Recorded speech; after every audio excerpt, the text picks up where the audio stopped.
Well, welcome to Chateau de Studio. Yeah, to another little edition of Grandma Goes to Uni. It's really nice that so many of you have sent me lovely messages and enjoyed having them. Having me. You've enjoyed having me. Ooh, at least somebody's having me. I know what the bugger is. No, no, it's okay. I just wanted to give you an update and a little thought. Really, that's it for the week because it's Friday night and here we are. I'm going out tonight with other mature students, and we're going to have a pint in the Woodville, and we'll see how it goes. Yeah, so I'm making connections, or trying to certainly, and getting myself out there a little bit, and doing my best. Really, what more can you do? I'm really enjoying the learning. Yeah, it's amazing. Some of it. Pardon me. I've just had chips and egg. Oh, it's full of gas. Grandma's full of gas. At least it's coming out of this end. Oh my God. But as I've said to other people before, I'm very, very pleased and very happy that at this stage of a gay man's life, it's still nice to be able to make a sound when I fart. It is nice. Oh, things are happening on the screen. Ignore it, darlings. Right, so my week has been good. I've really enjoyed doing some writing. I've written some poetry. And I've really enjoyed it. I don't know whether it's a pile of crap, but who knows? It didn't matter because I learnt something and it was really good. And that's sustaining in itself. It is hard getting used to being here and, and getting used to a new place and making connections and getting to know people. And, these little vlogs where I've got some feedback from people that know me, it's so lovely. And it's also a way of just letting you know that, the old bag's not dead yet, because I'm not. Oh dear, sat in this flat. No, it's okay. So that's how it's been going. I've been learning about metaphor and synonyms and sonnets, and I've been learning about villanelle poetry forms and all of this sort of very highbrow stuff. And I reckon I'm just waiting for somebody to put a hand on my shoulder and say, "Excuse me, we've made a mistake," and chucking me off the course. But I don't think it's going to happen. We'll wait and see.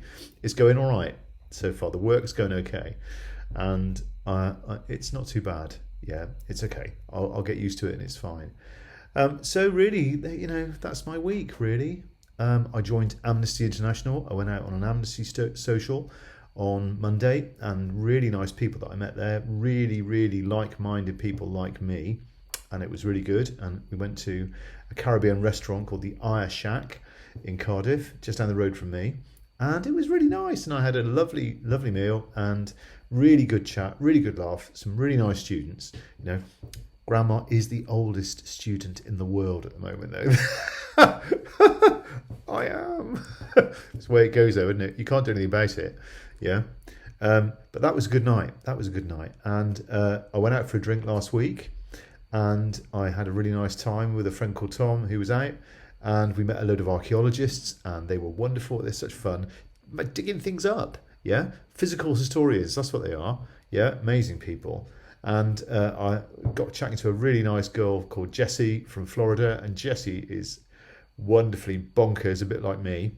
And we went out for a coffee yesterday, and had a walk around Butte Park, and the beautiful, beautiful weather did me good.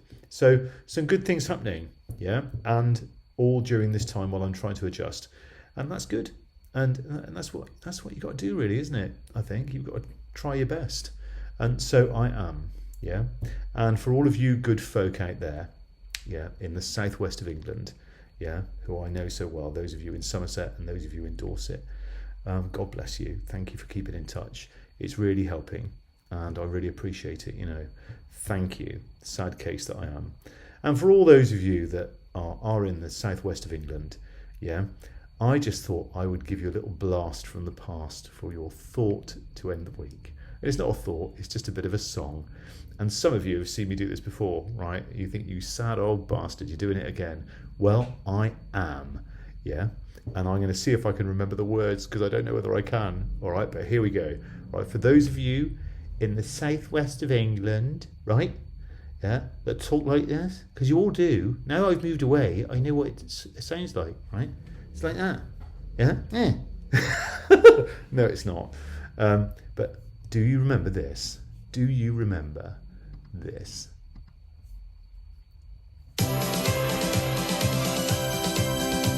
You could hear the hoofbeats pound as they raced across the ground, and the clatter of the wheels as they spun round and round. And he galloped into Margate Street, his badge upon his chest. His name was Ernie, and he pulled the fastest milk cart in the West. Well, that was his horse. Now, Ernie loved a widow, a lady known as Sue. Lived all alone in Lidley Lane at number 22. They said she was too good for him. She was haughty, proud and chic. But Ernie got his cocoa there 3 times every week. They called him Ernie. And he drove the fastest milk cart in the West. She said she'd like to bathe in milk. He said, all right, sweetheart. And when he finished work one night, he loaded up the car. He said, do you want it pasteurised? Because pasteurised is best. She says, Ernie, I'll be happy if it comes up to me chest. That tickled old Ernie. And he drove the fastest milk cart in the West. Now, Ernie had a rival, an evil-looking man, called Two-Ton Ted from Teddington, and he drove the baker's van. He tempted her with his treacle tarts and his tasty oatmeal bread, and when she seen the size of his hot meat pies, it very near turned her head. She nearly swooned at his macaroon, and she said, now, if you treat me right, you'll have hot rolls every morning and crumpet every night. He knew once she'd sampled his layer cake, he'd have his wicked way, and all Ernie had to offer was a pint of milk a day. Poor Ernie! And he drove the fastest milk cart in the West. Lunchtime, Ted saw Ernie's horse and cart outside her door. It drove him mad to find it was still there at 4:30. And as he leapt down from his van, hot blood through his veins did course, and he went across to Ernie's cart, and he didn't half kick his horse, whose name was Trigger. And he pulled the fastest milk cart in the West. Now Ernie rushed out into the street, his gold top in his hand. He said, if you want to marry Susie, you fight for her like a man. Oh, why don't we play cards for her? He sneeringly replied. And just to make it interesting, we'll have a shilling on the side. Now Ernie dragged him from his van, and beneath the blazing sun, they stood there face to face, and Ted went for his bun. But Ernie was too quick. Things didn't go the way Ted planned, and a strawberry flavoured yoghurt sent it spinning from his hand. Now Susie ran between them and tried to keep them apart, and Ernie pushed her aside, and a rock cake caught him underneath his heart, and he looked up in pained surprise as the concrete hardened crust of a stale pot pie caught him in the eye, and Ernie bit the dust. Poor Ernie! And he drove the fastest milk cart in the West. Ernie was only 52. He didn't want to die.